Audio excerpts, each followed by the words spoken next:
It's an absolute wonderful privilege for me to be here with you, the survivors of 3 days, 2 nights in Amsterdam. Congratulations. You're looking remarkably well, or perhaps just a bit wired. And it's your last day and your last chance to sort of hoover up all the extraordinary knowledge and information that there is in this wonderful event. And I want to kind of set a frame about what we do with that when we return kind of back to earth, back to our organisations, and be very clear about the task that lies before us and how we need to harness all the energy and commitment and knowledge that you've gained from this event and use it in what I am absolutely convinced is the most important task in each of our societies. And that's because healthcare, the relief of suffering, is important. For me, it's the most important symbol of what it means to have civil society, is that we provide the relief of suffering for those people who are sick and unwell in our society. And because it's so important, doing it well is really important. And so the knowledge we have today is not of interest. We're not trying to make better cars or better bicycles. We're trying to make better the most important pillar of our societies. And often when people are talking about healthcare, they're quite nervous about going back to purpose. I joined healthcare by accident. I was a slightly troubled youth, and I dropped out of university, and I completely ran out of money. And I applied for a job in the newspaper, which happened to be working with children with learning disability. I had no particular interest. And so I'm unusual. I joined with no sense of burning purpose. I joined because I needed to buy some food. But for me, the purpose has grown and grown and grown. And tragically, I do meet people who are on the reverse journey, who joined with an enormous sense of purpose and seem to have had it kind of beaten out of them year by year, or they're afraid to reconnect with why they felt healthcare was so important. And so I'm going to start by just trying to reconnect us all to that purpose. And in England, we recently captured that for our country. We published a constitution, a compact with our citizens about what the National Health Service was trying to achieve. And at the beginning of that constitution, we tried to set down why we thought the purpose of healthcare was important. And I'm going to read it to you. The NHS belongs to the people. It is there to improve our health and well-being, supporting us to keep mentally and physically well, to get better when we are ill, and when we cannot fully recover, to stay as well as we can to the end of our lives. It works at the limits of science, bringing the highest levels of human knowledge and skill to save lives and improve health. It touches our lives at times of basic human need, when care and compassion are what matter most. Now, I've read that hundreds of times, and I still find it very moving and powerful. And we should start our journey with all the wonderful technical things that you've done by going back to that deep purpose. That's what this event is about. It's to allow us to achieve the things that are set out in that slide. But I don't think we can shy away from how big a challenge that is. I've come to believe that as a generation of healthcare leaders, this generation now, you in the room, us, this generation is called to meet some particular challenges. It happens to be our stewardship of our healthcare systems that's going to really matter, because we face a generational challenge for improvement. And to do that, we need to improve the way we do improvement and improve ourselves as leaders of that improvement. Let me talk about what I think that generational challenge that presents to us is. And I think it's because we stand on the brink of 3 revolutions in healthcare. One is cost, and I'm going to talk about that. It's a slightly unusual thing to talk about in positive terms, but I think it's part of our calling to lead healthcare. Second, the one that we've been obsessed with in this movement for the last 20 years, for me the last decade, as Helen said, which is how we drive quality. And something that we're perhaps not talking about yet enough, and we might get from the final plenary today, which is the way in which we remain the last industry in the world that hasn't been taken to pieces and reassembled by the information revolution. And it's coming. It's coming. And we are the generation of leaders that needs to reshape healthcare to meet those 3 challenges. So let me start with cost. It's It's a slide that Maureen put up in her presentation the other day about the growth in healthcare costs across the world. Now, it's very comforting for those of us not in the US to look at the line that is the USA, because it's a pretty extraordinary line. But don't be fooled. Don't be fooled. That graph shows we're all in trouble. That's what it shows us. None of us can rest easy about what we're doing in terms of the relationship between quality and cost. In the US, projections show that not very far away, in 2025, healthcare could be consuming a quarter of the wealth of that enormously wealthy country. A quarter of the wealth of that country. Statistics also show that over the last 15 years, across the rest of the Western world, healthcare just consumed countries' wealth at a rate twice as fast as the growth of the wealth in those countries. It's not an assertion, it's a factually correct statement to say that this is unsustainable. The way that we are running healthcare today means that we will not be able to hand over to our grandchildren and possibly our children the healthcare that we value. The way that we are running healthcare, us who love healthcare are destroying the thing that we love in the way that we run it. It is not possible for healthcare to consume a quarter or a half of the wealth of our countries. Unless we as a generation change the relationship between cost and quality, we will have not been stewards of the most important institutions in our society. We remind me of the energy barons of the 1970s. People who knew that the growth in energy consumption was unsustainable. They knew that we couldn't continue to use scarce resources, but we thought that maybe we could wait another decade before we tackled it. Maybe it was for a future generation. Maybe we should continue to run our cars and our lives in the way that we do, and a future generation would solve the problem. We look back at that now as foolish, as a foolish mindset, but it's our mindset about healthcare today.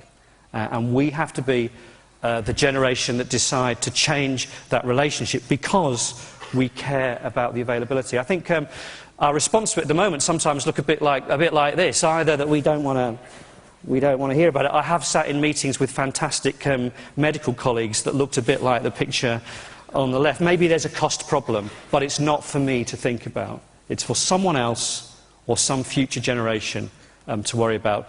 And you also hear, I think I love that slide about the cartoon, then a miracle occurs, it says. I keep meeting geneticists who tell me that it's all going to be all right once they figure out how to change the genome. They've been telling me that for 20 years. If we care, it's not enough to hope for a miracle. We have to act now. And the people in this room, the very tools that you are using to change the quality of healthcare, you're the miracle. You're the people who have the tools in your hands, applying the same techniques to change this relationship and to make healthcare sustainable. But still, it's a difficult thing. In England, we're incredibly lucky because we've gone bust. We're blessed. Because it's made us face the issue. I was talking to my wonderful, wonderful colleagues in Norway. It's a country I've come to love and admire so much. In Norway, the problem is they're a rich country. And how do you get people to think about this long-term change? So it shouldn't have to be a crisis. Our deep motivation for healthcare should be forcing us to tackle this cost revolution. So if we are not the generation of healthcare leaders that tackle the relationship between cost and quality, then we will be the generation that put at risk the availability of high-quality healthcare, and for many of us in European countries, universal healthcare for our grandchildren and possibly our children. It's important. It's an ethical issue. I grew up in an era where people would say to me that talking about cost was unethical, that it was against the basic principles of medicine. If you listen to Professor Michael Rawlins talking, the chairman of NICE in England, Michael will, an enormously senior and respected doctor, will tell you the story of when he was being educated as a young doctor in the 1960s and 70s, being told explicitly that he must never, never think about cost with the patient in front of him, that it was unethical to do so. And he woke up one morning and realised that there were patients in the waiting room as well as the patients in front of him, and that the decisions he made about the patient in front of him affected the availability of healthcare for the patients in the waiting room. And he decided that it was unethical not to think about the relationship between cost and quality. And that's the change in culture and understanding that we need to lead. And of course it's a huge opportunity and threat. So I stand up around England now and around the world talking about what a wonderful thing it is to think about cost in healthcare. Largely people still see me like that. It's a pretty good likeness, actually. Actually slightly more attractive than me. Thank you, that was really sweet. It's a very sweet comment, yeah, thank you. Let me say something briefly about quality, and only briefly. I mean, it's a profoundly important subject, but briefly because you are, the people in this room are the leaders of this revolution. This is your lifeblood. This is what drives you. No one understands in the world better than you the opportunities of this revolution and what we're doing. We have already changed irreversibly, I think, the public and professional mindset about quality. That, as we'd say in English, the genie is out of the bottle. You could not put back into the bottle whether you're doing enough or not. And so one of the things I've been reflecting on is, where are we in this extraordinary journey of improvement? Are we doing enough or not? And it's a really rich question. By the way, one of the things I think it highlights is that we don't probably have enough data, enough metrics about the overall progress of improvement. We haven't assembled the individual kind of examples of data that we see so powerfully at events like this into some kind of track of how are we doing overall globally in terms of improvement. So it's quite difficult. I mean, there is no doubt that we've made extraordinary strides, and it's just worth, as part of my therapy, because I'm going to say we need to improve, you know, we should just take a moment to reflect on what you have achieved. If I just, let me do this from my perspective. Just the things that I have been privileged to touch in the English National Health Service and things I've been privileged to touch internationally. A journey of improvement that led in England from people waiting forever up to operations to no one talking about waiting time anymore, where we didn't know what our infection rates were, and when we found out we performed really badly, to one where we reduced them to an extent where thousands of lives were saved, to one where people were switched off about the difference that could be made in every part of the service, to one where clinicians, as a normal part of their response to a problem, would talk about redesign as the way to find a solution. Or the work that I was privileged to see in the Health Foundation in countries like Malawi, you know, transforming the experience of women giving birth. You know, everybody in this room has a version of that story in which, going back to purpose, at times of basic human need, the work you did saved lives, transformed experience when it mattered most. It's a hugely remarkable thing. So we should be very, very proud of that. But it's hard to know which line we're on. And it's hard to know how much that line is moving faster than the problem. So we've had a remarkable acceleration. Think about the last decade. My own journey through improvement's been remarkable. But it is hard to know. Are we on a linear progression? Are we growing slowly? Are we growing exponentially? I'll tell you my gut feeling, and it is no more than that for those of you in the room who are already frustrated about the lack of data in this presentation. I've now moved on to pure speculation. But I'm going to do it nonetheless. This is my gut feeling. I think on the quality revolution, we're moving at extraordinary pace over the last decade. I mean, from nothing, extraordinarily fast. I think we're moving there probably at a rate that we couldn't exceed even if we tried. I'm very doubtful that we're doing the same on the relationship between quality and cost. In fact, certainly true for us that the cost issue, and in the US, the cost issue is moving away from us. And what that will do is it will eat away at the quality gains. It will eat away. There will come a point in every system where people switch off the quality gains because they're just going to focus on money. And so that graph is too slow, and we need to accelerate it.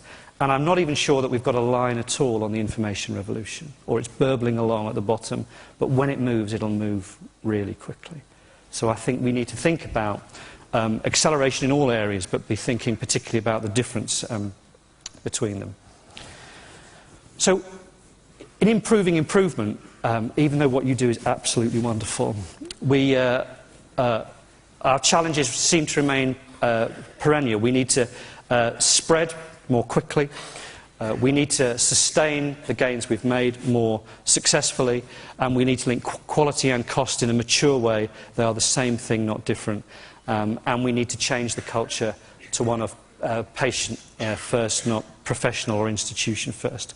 And as many of you know, the things we're trying to think about in England is about sort of assembling a whole package of change, a sort of massive improvement machine which draws together all the wonderful things you've done with quality improvement and finds the other levers that you need to pull to tackle that problem of improving improvement. So we're trying to think, of course, you start with having a change method and using it, the great gift of this movement to the world of healthcare. When I was brought up, before I encountered this movement, I did change, but I had no method. What an extraordinary thing to say. I had no method. I made it up. So it starts with having a change method, and that change method being an improvement mindset. It involves the work of relentlessly communicating and telling the story. I think it's wonderful that across our country now clinicians will talk routinely about improvement. That's because over a decade we've relentlessly told the story of improvement, and we now need to tell it about these wider challenges, particularly including the ethical importance of talking about cost, because we care about healthcare and because we care about quality. We need to provide evidence, but I constantly go back to Don's 2006 presentation on eating soup with a fork. We need to provide evidence because we're in an evidence industry, but we need to not get sucked into the trap of unless we have evidence at some standard that we could never meet, we can never act, because that way lies failure. It's very interesting when I took this job on of finding £20 billion of efficiencies. What I try and do is say that number really quickly. Really helps me to say it quickly. Someone kindly worked out for me that how big it was if it was a pile of £1 coins, which was one of the most useful things that anyone ever did for me. Just to be clear, it goes to the moon, in case you're... Yeah, it goes to the moon. And when I started the job, I went and talked to leaders of other industries about how to unlock quality and value, and they said, what are you doing? Where are you starting? And I said, I'm starting with the evidence. And they said, we'd never start there, because if we waited for the evidence, we'd be too late. So yes, we're an evidence-based industry, yes, we interfere with people's lives, and so we need it, but let's not get sucked into a place where we're paralysed for action because we can't always complete the evidence at the standards some people demand. Number 4 is really important, setting the system features. A great example of this is payment systems. For us to achieve the healthcare systems that we want that respond to these revolutions, we all know, particularly for people with chronic disease, that we need to change their care to largely be out of hospital, self-management, high health, not cycling people in and out of hospitals in crisis. It's a common problem for most healthcare systems, and yet our payment system in England will pay you for putting people in hospital and not pay you for providing the model of care that you want. There is no chance that even the best improvement method in the world for changing long-term conditions will be successful at the level it needs and sustainable if you pay for the wrong system of care. And so we have to be prepared to change the system features, whether at a national level, locally, in your hospital, in your clinic, the way money flows, the way people are recruited and trained, in order to support the improvement effort. There are people who believe that payment systems are a fixed point, that they're somehow immovable, and that the rest of the system needs to work around them. That is wrong. Payment systems are there for a purpose. Recruitment systems are there for a purpose. They need to be changed to meet the purpose. When I worked in a hospital, I was a hospital CEO, I remember saying to someone, what's the most fixed point in this hospital? And they said, it's that Mr. Johnson's list has been on a Wednesday afternoon in operating theatre since 1987, and it will always be on a Wednesday afternoon. We have the wrong fixed points in our head. Those system features need to be changed to support improvement. Measurement, you know all about. There is no improvement without measurement, and we need to relentlessly change the measurement systems so that they focus on understanding the change. Here's a difficult one. Here's a difficult one. It's come up once or twice in the conference. Holding to account. And I think this is one of the most profound and difficult changes for the improvement community. Most of the extraordinary gains that you have made as improvement leaders, you've done by focusing on engagement, on positivity, on raising energy. And those things are fundamentally important. But as an improvement community, we have also often lacked delivery discipline. So that by focusing solely on the positive energy, when people haven't done the thing they said they were going to do, when they didn't deliver on time the change or the interaction they were going to make, when that happened, we let it slide. Because we only wanted to talk about positive energy. And one of the things I think we have to do, if the revolutions I'm talking about are real, and if what comes to us is the responsibility for the stewardship of healthcare, is to balance, not replace, is to balance your fantastic skills on creating positive energy with having delivery discipline, holding to account, regarding it as unacceptable that if people don't deliver the improvement they said they were going to make on the day they said they were going to make it. And we need to grow up. Why is it that there is discipline about financial accounts and not about quality improvement? What you do and we do is more important than that. And we should have it now. There is a risk in that. There's a risk that as you create that discipline, you can undermine the positive energy. I'm not pretending it's easy, but it's that we need. It's not, quality improvement is not a hobby. It's not an interest. It's the most important thing. And yes, continue to drive up that positive energy, continue to engage people. But it is unacceptable to me that when we decided to do something about the operating room checklist or VTE prevention, that someone didn't do the thing they committed to do. It's unacceptable, and we need to have the discipline. And lastly, and the thing I'm going to spend time finishing about, is leadership. So we need to assemble this big toolkit of taking forward improvement, and the last and probably the most important bit is leadership. Talking about leadership is an industry. The only thing I know how to do on leadership is to reflect on how you change yourself as a leader. So one of the things I'd ask you to think about is how, off the back of this event and all your thinking, you're changing yourself. And I would suggest there are some things that we can do that improve ourselves as leaders, and by doing it, change the culture in terms of the leadership of quality improvement. Here's a selection. Being a leader of quality improvement, as you know, means being completely intolerant of mediocrity, hating just good enough, rejecting the idea that there are normative levels of harm or failure. It's a graph produced by one of our sponsors, Dr. Foster, of variations in hospital standardised mortality in England. And what happens when they publish this every year is that the people in the green all kind of have parties and break open the champagne. The people in the red get sacked, and the people in the yellow breathe a sigh of relief. And it's the people in the yellow that I worry about, because they are accepting that it's okay to be in the middle of a distribution. Quite a deep cultural feature in healthcare, which is it's okay to be in the middle. And one of the things that you do as improvement leaders is you say that none of those positions are okay, and that you have to drive forward. When I first became involved 11 years ago, one of the things as I got on the plane back from Amsterdam was I felt this is going to be wonderful. All of a sudden I've got a toolkit to do the thing that people want to do, which is to make healthcare better. Everyone will love me.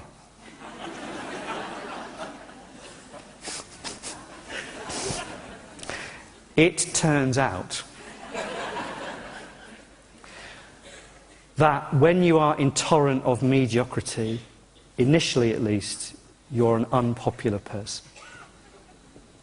Because what people want you to say as a leader is, I know you're working really hard, I know we're all trying, but we haven't got the resources we need or the staffing, and we had that terrible incident last week, so it's understandable that we can't quite get there. That's what people want you to say. And when you say that, they'll say, Jim really understands what life is like on the front line.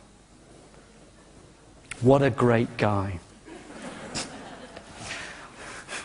When you act as an improvement leader and you say, I know that we're really stretched, I know it's been busy, I know that you're working tremendously hard, but hey, none of us can feel these results are right. What is it that we need to do to improve them? People will say things like, you're unrealistic, you push too hard, you're unfair. I've been called a bully. I'm called a bully for saying that mediocrity is unacceptable. So it's a tough business. Of course, it's ultimately really rewarding because people, when they go through the journey, feel very energised by what they've achieved. But it's a leadership thing that you do that you need to hold on to. I'm going to tell my famous story about spread, which Anders was telling me how much he loves. Second thing you can do personally on this question of spread is just decide yourself to be a leader of spread. This is Sean Connery as James Bond, the only real James Bond. Applause, spontaneous applause. Works every time. Anyway, the reason he's there is quite a long time ago now, I went on one of the most fantastic leadership development programs run by the Cabinet Office in the UK, and it's a program in which public service leaders, health and all sorts of other things, spend several weeks learning with leaders from other industries. It's a very mixed group, fantastic energy. You meet all sorts of people, and one of the people I met on the course was a spy, which is really exciting. And he told us he was a spy when he got drunk in the evening.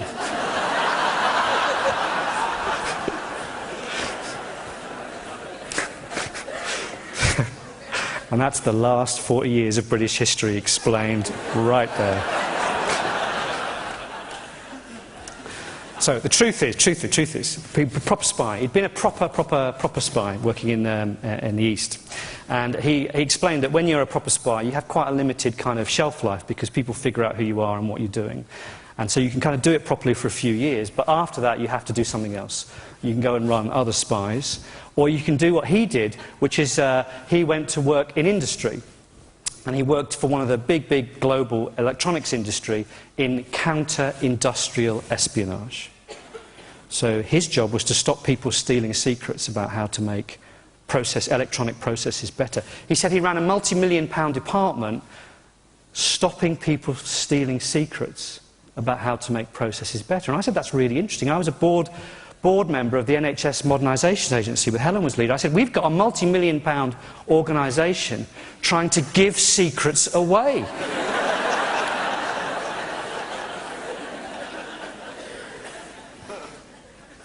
In fact, when Helen said to me once, how should we get spread of ideas, we should make them all secret.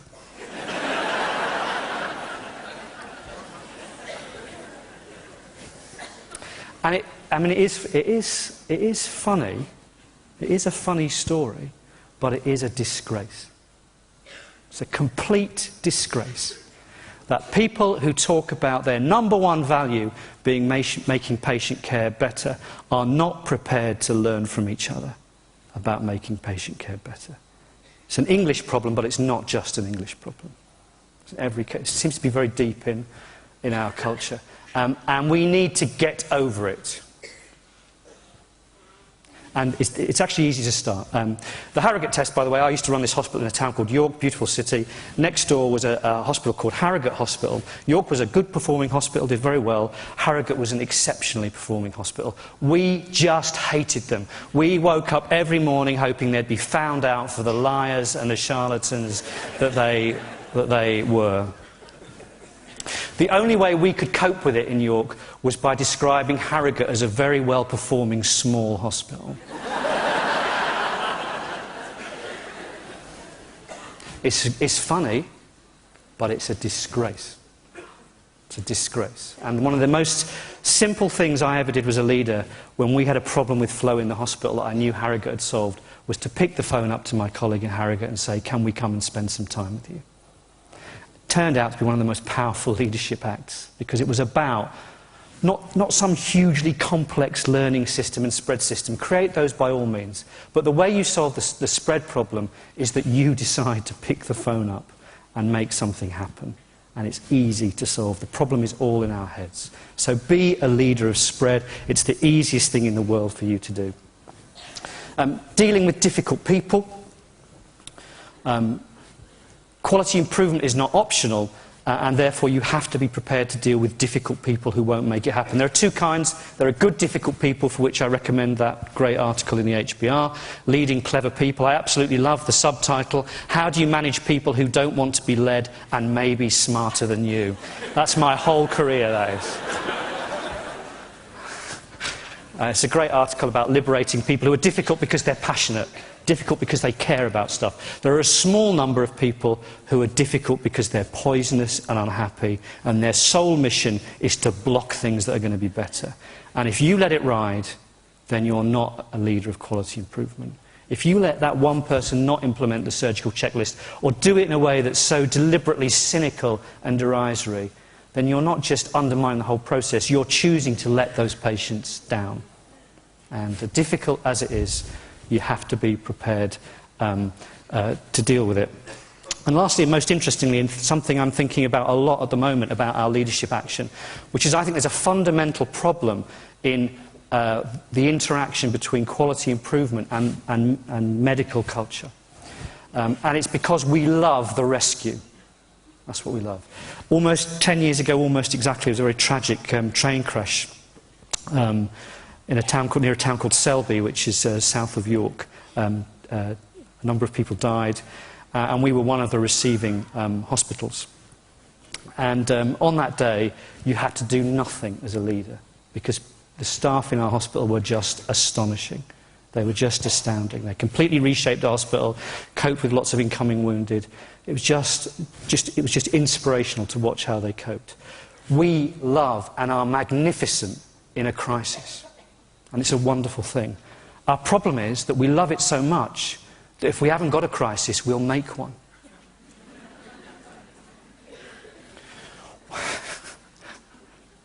What we give value to is that against all the odds, we rescued something. You know, the patient who was seriously ill, the fact that we didn't have the staff that we were expecting to turn up on the ward that day, or something was wrong. Against the odds, we made something happen. That's our kind of mindset. We love the cut and thrust and running around. When you're a patient, that stuff is awful.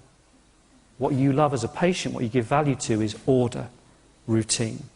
And one of the problems with quality improvement is that it creates routine. In emergency departments, it creates a sense of order and calmness and flow. And often, people think they're not doing the job. When we changed our flow in York Hospital and made the emergency flow much calmer, when I used to walk around talking to people about it, if I walked onto the emergency ward, they'd say, "Oh, Jim, we're sorry you've come today, it's really quiet." Because they thought I wouldn't think they were doing their jobs unless there was crisis everywhere. And one of the things we have to do as leaders is to learn to explicitly give value to routine, to calm, to say that that's our aspiration. Those are the people we reward and value, not those people who get medals for battering their way through crisis. And we sometimes as leaders reward the crisis, not reward the routine. And so we need to change this deep problem in culture. And it's hard. One of the wonderful things about this event, and I've used myself this explicitly this year because there's plenty going on in England, is that it's an opportunity to kind of draw together this family of support. And I'm sure you've all come away, as I have, kind of re-energised. But you can't just have a one-year annual top-up. So you need to create those networks of support. And one of the things that I think this event is wonderful at is rebuilding those for people. So, to finish, I'm serious about the fact that I think that we are a generation of leaders that's been selected or has come to us to lead profound change in healthcare. We're not going to be a generation of leaders whose job was to hand over the status quo. Because if we're not that generation, we won't hand over sustainable healthcare. This happened to leaders before in the history of healthcare.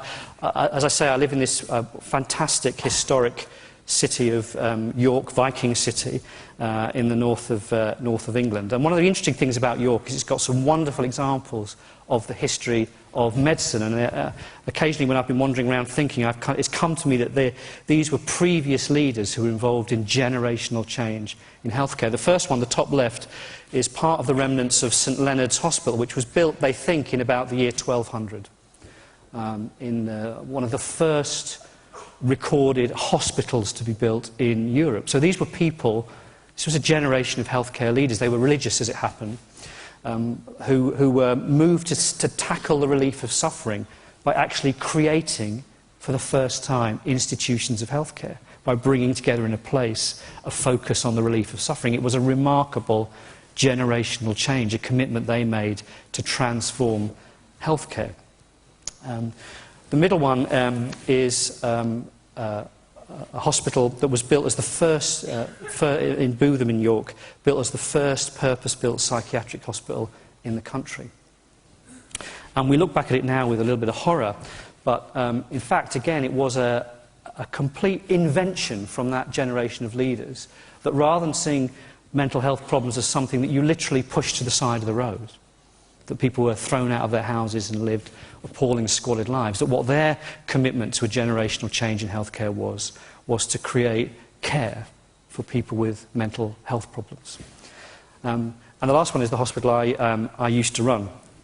And what I think is interesting about that is that I think we'll come to look at that hospital with its 800 beds, largely full of people with chronic diseases. We'll come to look at that in 30 years' time the same way as we look back at the large mental health hospitals now, and wonder why it was that we thought that the right response in healthcare was to pull into hospitals people who needed actually to manage their own lives in the community. So there have been previous generations who've led these extraordinary changes in healthcare, and it's absolutely our job to be the generation of leaders to do it for this. And we need to use your skills as quality improvement leaders as the people who are going to make that care sustainable.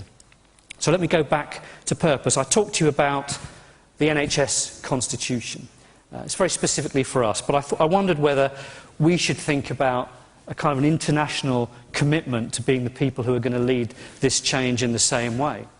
And to think about that as our guiding purpose for taking forward the next stage of the journey. So I'm sure this isn't right, but I tried to adapt it for kind of our purposes as we finish our time at the conference. Good health care is a fundamental pillar of our society. It serves our people. It's there to improve our health and well-being, supporting us to keep mentally and physically well, to get better when we are ill and when we cannot fully recover, to stay as well as we can to the end of our lives. It works at the limits of science, bringing the highest level of human knowledge and skill to save lives and improve health. It touches our lives at times of basic human need, when care and compassion are what matter most. The calling to improve healthcare, to achieve these goals in a changing world, is of the highest importance to individuals, families, societies and nations. We should bring to it the same highest levels of science, commitment, leadership and skill that we expect from the healthcare we seek to improve. It's down to us. It's us. We are the generation of healthcare leaders who have in our hands the opportunity to be the stewards of healthcare for the future. Let's us decide to be the generation that for our parents now change the quality of their healthcare today. Let's us decide to be the generation of leaders that for ourselves change healthcare so that when we're ill and infirm, we are in control of our healthcare, we run it the way we want and we live healthy lives. And let us decide to be the generation of leaders who lead change now so that we make that quality, high-control healthcare sustainable and still available for our children and our grandchildren. Thanks very much indeed for listening.